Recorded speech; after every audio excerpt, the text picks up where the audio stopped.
परभणीमध्ये transfer certificate काढण्यासाठी गेलेल्या पालकांच्या संस्थाचालकांच्या मारहाणीमध्ये मृत्यू. पोलिसांनी संस्थाचालक पती आणि पत्नीला फरार घोषित केलं. माहिती देणाऱ्यांना पोलिसांकडून बक्षीस जाहीर.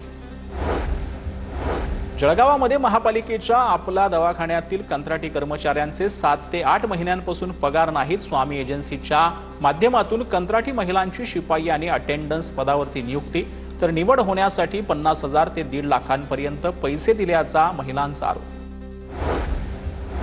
इस्कॉन मंदिराच्या बाजूला असलेल्या मेट्रो स्थानकाला हरे रामा हरे कृष्णा इस्कॉन मंदिर असं नाव देण्यात येईल. उपमुख्यमंत्री एकनाथ शिंदे यांच्यासोबत बैठक झाल्यानंतर रवींद्र वायकर यांची माहिती.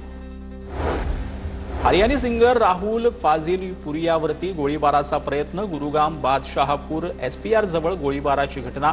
फाजिलपुरा गोळीबारामध्ये थोडक्यात बचावला. फाजिलपुरा युट्यूबर एलिश यादवचा मित्र असल्याची माहिती. बीडच्या माजलगावामधील निपाणी टाकळी गावचे उपसरपंच लक्ष्मण चव्हाण यांना बेदम मारहाण प्रकरण. मारहाणीचा व्हिडिओ 2 दिवसांपूर्वी व्हायरल झाल्यानंतर अखेर 5 जणांवर गुन्हा दाखल. अंधेरीच्या पीव्हीआर आयकॉन इन्फिनिटी मॉलमध्ये पार पडला चित्रपट एरे एरे पैशाचा प्रीमियर जो आहे तो सोहळा पार पडलाय. प्रीमियर सोहळ्यामध्ये चित्रपटातील कलाकारांसह अनेक कलाकारांची उपस्थिती पाहायला मिळालेली होती. खासदार संजय दिना पाटील यांचीही तो उपस्थिती पाहायला मिळाली.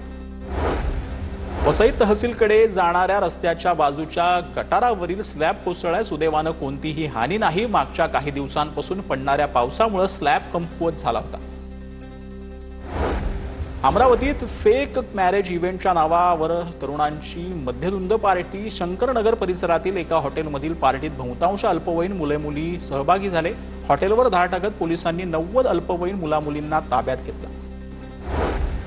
मुंबईच्या मालाड पश्चिमेकडील मालवणी पोलिसांनी देशी बनावटीच्या पिस्तूलसह एका आरोपीला अटक केली. आरोपींकडून 4 जिवंत काडतूसही जप्त करण्यात आले. पिस्तूल विक्रीसाठी येणार असल्याची माहिती मिळाल्यानंतर सापळा रचून ही अटक करण्यात आली. ठाकरेंच्या शिवसेनेचे माजी उपनेते सुनील बागुली यांचा भाजपात प्रवेशाचा मार्ग मोकळा झालाय. तक्रारदारानं तक्रार मागे घेतल्यानंतर गुन्हे रद्द करण्यात आलेत. गुन्हा दाखल असल्यानं भाजपा प्रवेश जो आहे तो त्यासाठी अडचण येत होती अशी माहिती देखील समोर येते.